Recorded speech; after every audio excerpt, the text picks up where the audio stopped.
It's 1:30. Welcome to Biz Africa. I'm Penina Karibe. The number of tourists visiting Kenya fell by 8.8% in the fiscal year ending in June, mainly because of uncertainty around the general election in March and the ongoing financial crisis in the Eurozone that hurt a major source market for visitors.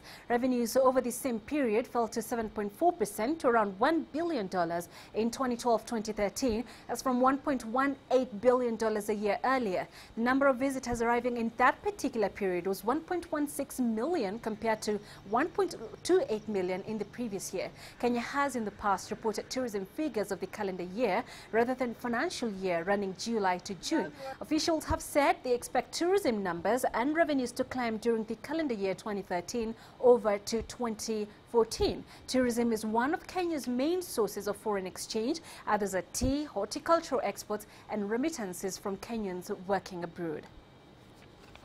Now, calling a cab in Lagos, Nigeria may no longer be the frustrating experience it has been, and indeed still is in many cities in Africa. That's following the launch of a mobile phone application that does the process at the touch of a button. As CCTV's Wazir Hamsin now tells us, the service could not have come at a better time, considering that the Lagos state government banned motorcycles and outdated buses, commonly known as danfos, in parts of the state.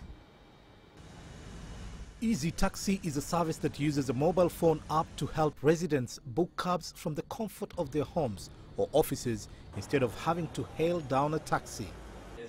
Barely 6 weeks after the launch, 45 taxi drivers are on the platform and over 200 people have downloaded the app. It targets Nigeria's growing middle class and enables smartphone users to download the app at no cost and make taxi bookings. It works over any sort of phone like BlackBerry, Android, Windows, and even iOS. Two of them will appear. The first one is the app for the users. So you just need, if you're a user, you want to call a taxi, you just tap on the app. It's going to ask you for install it. And after installation, it's going to check that you are agreeing with the term of the app. You just need to accept it. The service is run by a German startup, Rocket International, that has already invested $10 million in the African market with the operations in Nigeria and Egypt. Markets for taxis in Nigeria is very inefficient. It's very hard for a customer like yourself to go out on the street and pick up a taxi, to hail a taxi. This removes that inefficiency. You can be at home, you can be at the office, you can be in the cinema, you can be in the mall, and you just request a taxi from your smartphone with one click. And the nearest driver comes to you, you get all of his information, so it's very safe in that respect. You can track him in real time, you know exactly where he is. We have all of the information of all of our drivers. Going out to go and pick a passenger now. The driver's details like names, vehicle numbers, car models and phone numbers are saved on a database, and registered drivers are spared the trouble of driving from one location to another in search of clients, as all they have to do is wait for an alert giving them details on where to pick up clients. I'm going to 4 points in VI. But not all taxi drivers plying Lagos routes have bought into the idea. Many are skeptical about its benefits in the long run, citing challenges like unreliable internet services in the country. There's no new innovation they will introduce that will scare us. They are still new in the business. Therefore, I don't think this innovation is going to last long before it collapses. The Easy Taxi initiative is already operating in 17 European and Asian countries, with plans in place to expand into other parts of Africa. Wazir Hamsin, CCTV. Somalia, a nation recovering from 2 decades of civil unrest, will be dealt a devastating blow if international banks carry out threats to stop money transfer systems from sending remittance funds that dwarf levels of foreign aid. With no formal banking system, Somalis in the diaspora depend on money transfer services to support their families. Aid workers say this service is a lifeline for 40% of the Somali population who rely on the transfers. An estimated 1.5 million Somalis living abroad, the main lifeline for Somalia, sending home up to $1.3 billion each year. That's according to a recent report by aid agencies Oxfam and Adesso. As much as $500 million of the $1.3 billion sent home annually by those living abroad is handled by London-based Barclays. Faced with the fact that this lifeline may be cut off, not to mention killing off a thriving money transfer business, Dahabshiil has appealed to Barclays and British authorities for time to put in place better compliance. We're happy to do anything the UK government requires to us, and we're asking the banks, if you have a new criteria, share with us so that we would like to meet them, all these criteria. So we want to, be open and to work with. And the solution, obviously, is the international community, UK government, to find a solution that will address where those community that send money from UK can get that money to their loved one. To Egypt now, and despite the ongoing political and economic crisis in that country, the Egyptian government is stepping up efforts to attract foreign visitors. The tourism industry once garnered at least $12 billion every year, but political unrest has taken its toll, and now many hotels are being forced to close. CCTV's Yasser Hakim has more. Going to one of the wonders of the world, the pyramids, you would barely find a tourist in the area. The vendors there talk to you about their dire situation. There is no work. We were making a lot of money before. Now we are sitting, doing nothing. I spent all my money and have no money to pay for my son's school fees. But it's not just the pyramids that is deserted. Even Cairo Museum, the largest in Egypt, it used to attract over 2 million visitors annually. Now barely in the hundreds over the year. And this has started after the uprisings of 2011. After a sharp drop in 2011, tourism rebounded in 2012 and early 2013. The ouster of Mohammed Morsi and the clear-out of the Brotherhood sit-ins, however, led to a major setback. The effect was felt in all touristic sites, not just Cairo. As far away as Luxor and the Red Sea, where no violence has been reported, 60 hotels have closed down this month for lack of tourism. In Sharm el-Sheikh and Hurghada, there was no demonstration, there was nothing. So there was no need for any slowdown. Now we hear from Russia that Russia is banning and stopping anybody selling tours to Egypt. And then the answer comes, oh, because the people in charge of most of the travel companies in Russia are Turkish. So that's a political issue. It has nothing to do with safety. The government has embarked on a campaign to revive the industry. This includes slashing package prices.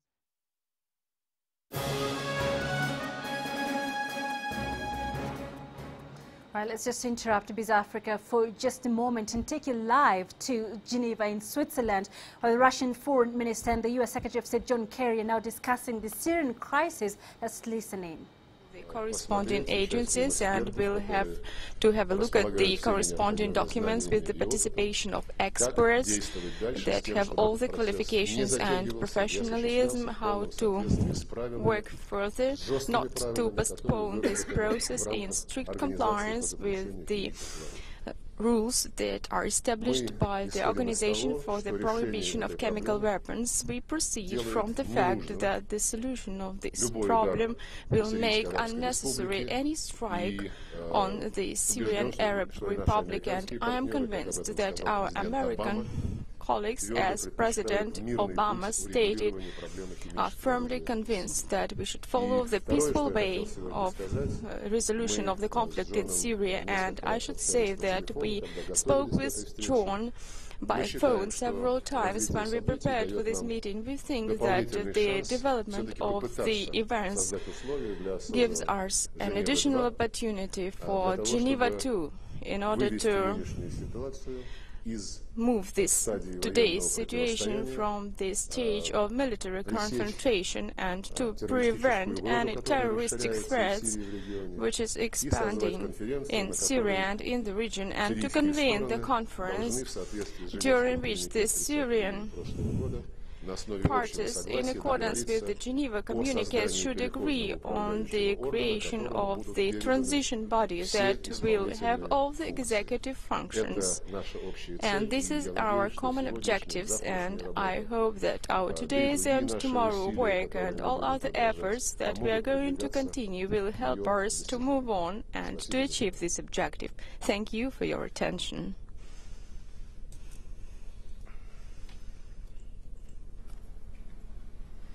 Well, thank you very much, Foreign Minister Lavrov.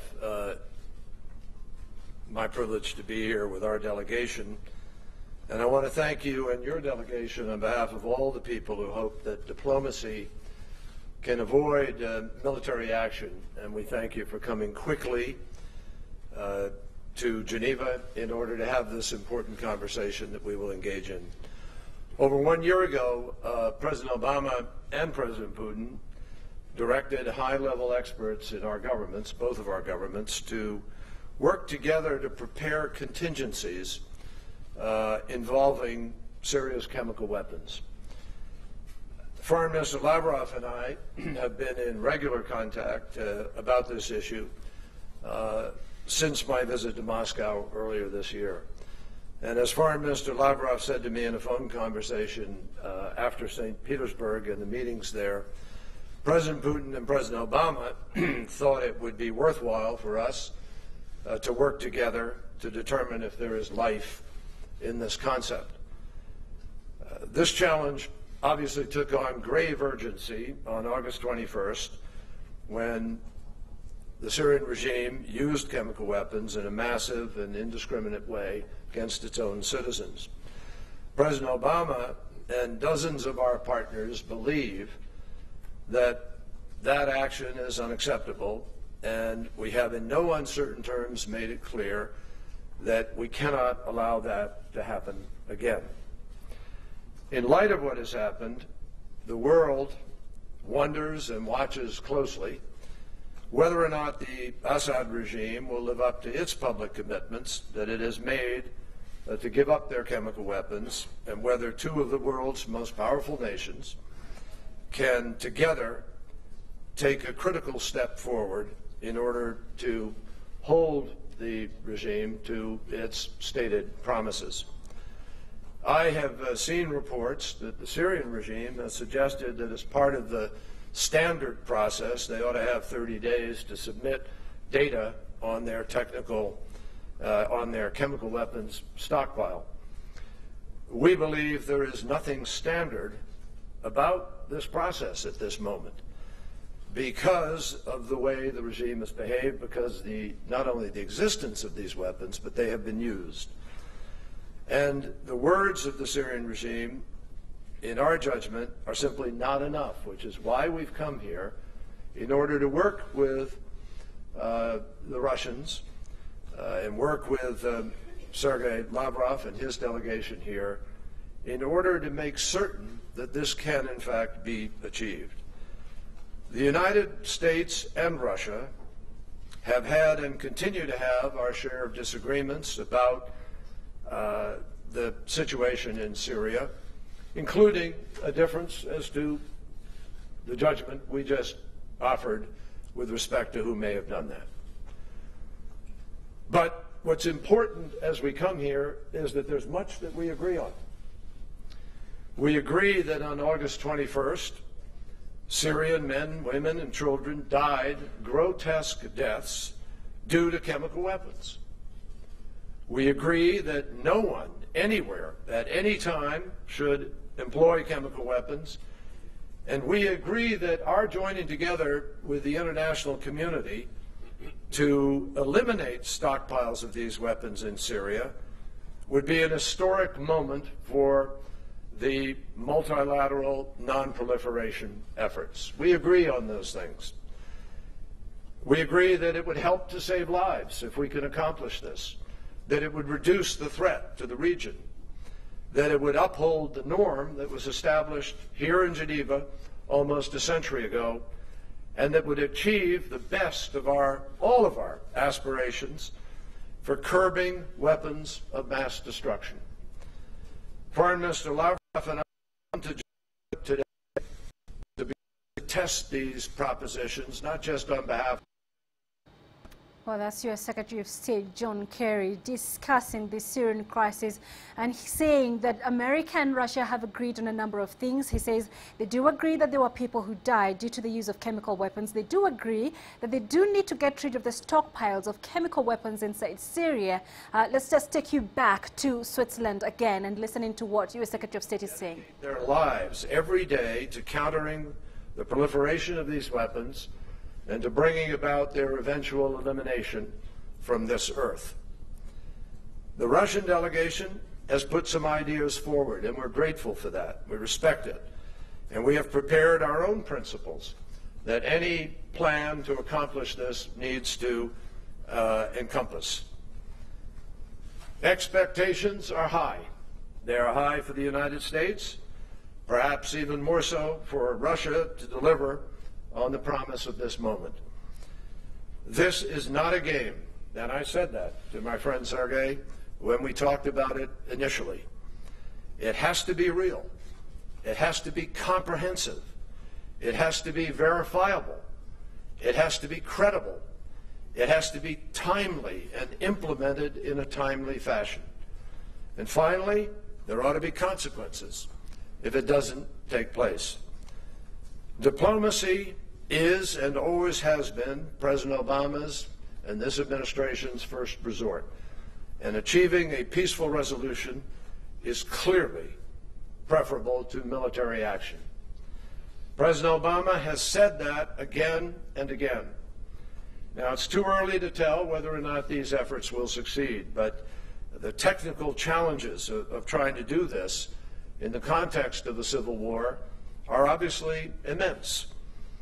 But despite how difficult this is, with the collaboration of our experts, and only with the compliance from the Assad regime, we do believe there is a way to get this done. We have come here to define a potential path forward that we can share with our international partners. And together we will test the Assad regime's commitment to follow through on its promises. We are serious, Mr. Foreign Minister, we are serious, as you are, about engaging in substantive, meaningful negotiations, even as our military maintains its current posture to keep up the pressure on the Assad regime. Only the credible threat of force and the intervention of President Putin and Russia, based on that, has brought the Assad regime to acknowledge for the first time that it even has chemical weapons and an arsenal, and that it is now prepared to relinquish it. President Obama has made clear that should diplomacy fail, force might be necessary to deter and degrade Assad's capacity to deliver these weapons. It won't get rid of them, but it could change his willingness to use them. The best thing to do, we agree, is remove them altogether.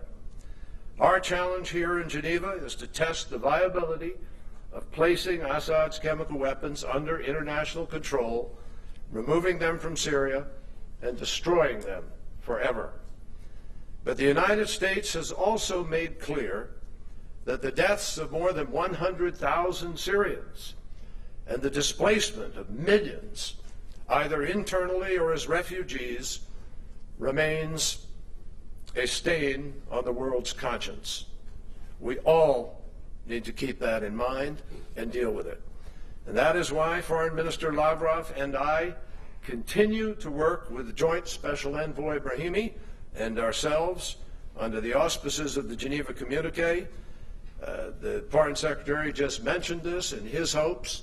We share those hopes that could foster a political solution to a civil war that undermines the stability of the region, threatens our own national security interests, and compels us to act. That is our hope, and that is what we fervently hope can come out of this meeting and these negotiations. Thank you very much. John, with your permission, just two words. Я не I'm not prepared with the extended political statement today on the Syrian problem because our approaches are clear and they are stated in the last statements of President of the Russian Federation, Vladimir Putin, and in his article in the New York Times. And I'm convinced that all of you read this article, and I decided not to lay out here our diplomatic position. The diplomacy likes silence, and we intend to find compromises, and I'm sure that John in his presentation of the American position also showed that they would like to find mutual consensus, and if we follow this way, I hope that we will achieve all the successes. Can you give me the last part of the translation, please? Hello? Yes, hello. You want me to take your word for it? It's a little early for that. Okay. Thank you. Thanks.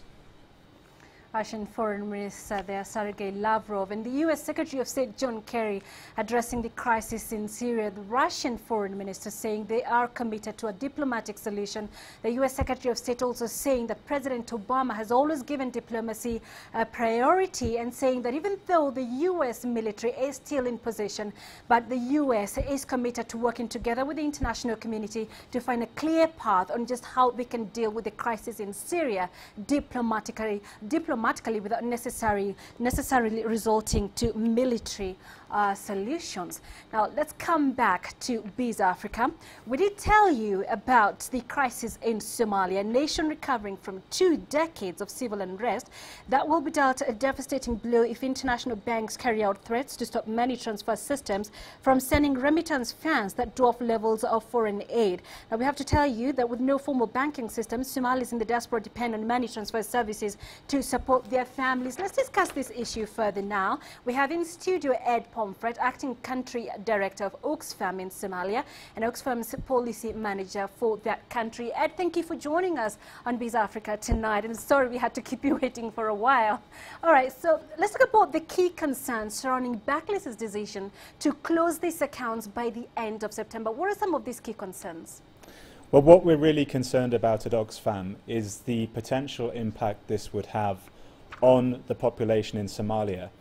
We do know that 879,000 people are still in desperate need of food aid in the country, and we know that over 2 million are what you call stressed in terms of their food security. Now, what we're worried about is if this money, if this lifeline from London back to the loved ones at home dries up, that many more people could fall into crisis.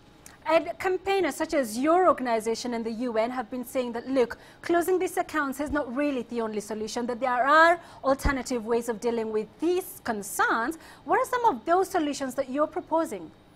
Yeah, what we're really asking is for the UK government, especially the Treasury Department in the UK, to pull together the banks, the money transfer operators like Dahabshil and the others, and the regulator, and really be very clear about what needs to happen in Somalia in order to make these transactions more secure. What we're really looking for is some practical discussions from the Treasury and some leadership from the Treasury. We're also saying that Barclays Bank needs to extend their deadline for closure from the end of this month. They need to extend it for an extra year, an extra 12 months, just to give the regulators, the government, the banking industry and the money transfer operators the space to find a solution. Some of the solutions include things like biometric systems in Somalia to prove who you are sending the money to, because that is the concern of the regulator, is they are not sure how far the money goes. They're not sure who is receiving it in the country. Now, we as aid agencies deliver aid in the country. We deliver aid to specific people who have been identified. So we've proved this is practical and this can happen. You can just set up a system in order to identify the Somali recipients in Somalia, and that would really address some of the concerns of the regulator. All right, Ed, I'm afraid we have to leave it there for now, but we appreciate those insights. Ed Pomfret, Acting Country Director, Oxfam in Somalia, and Oxfam's Policy Manager in Somalia. Let's call it a day here on Biz Africa. Thanks for watching. I'm Penina Karibe. It's back to you, Famida.